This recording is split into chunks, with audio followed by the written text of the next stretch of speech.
This is the story about the old Kennedy gold mine.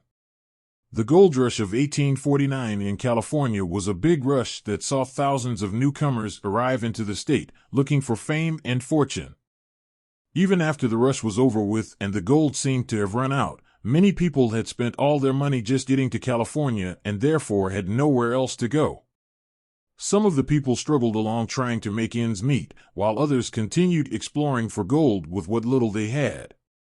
It was in early 1860 when four prospectors, M. Barringan, J. Flemming, John Fullen, and Andrew Kennedy, each staked 4 claims.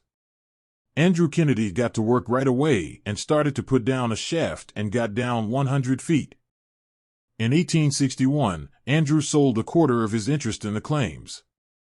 The 4 men continued putting in shafts until 1869, at which time they sold out to a group of investors. This group of investors formed the Kennedy Mining Company and worked the area off and on, from 1870 to 1878. During that time they recovered around $300,000 in gold from 3 different shafts they had dug. In 1886, this group sold the mine to some different investors who were keen on mining after a prominent mining engineer had been to the mine and did an inspection. This new group of men formed the Kennedy Mining and Milling Company, and with guidance of a few of the investors who knew mining, the mine became quite prosperous. New gold zones were discovered at greater depths, and because there was an influx of new money, this work could be performed, whereas before, many attempts to expand were halted because the money was always running low and the mine could not afford the costs. The mine continued to produce gold for many more years.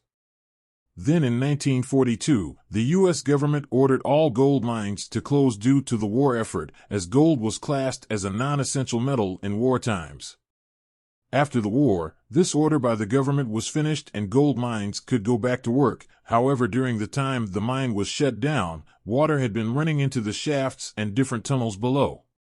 It was at this time that the company decided against starting back up.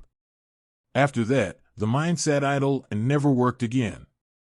In 1961, the mine was purchased by a lady who lived at the mine in one of the old houses.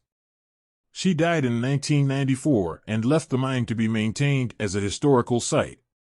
In 1996, the Kennedy Mine Foundation was established, and today you can travel to see and tour this great mine.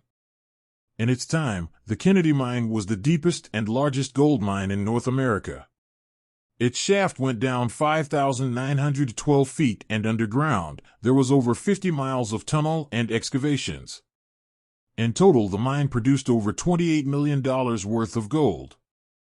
I hope you enjoyed this short story about the old Kennedy gold mine. Please like, share, and subscribe so we can continue to bring you more old lost mine stories.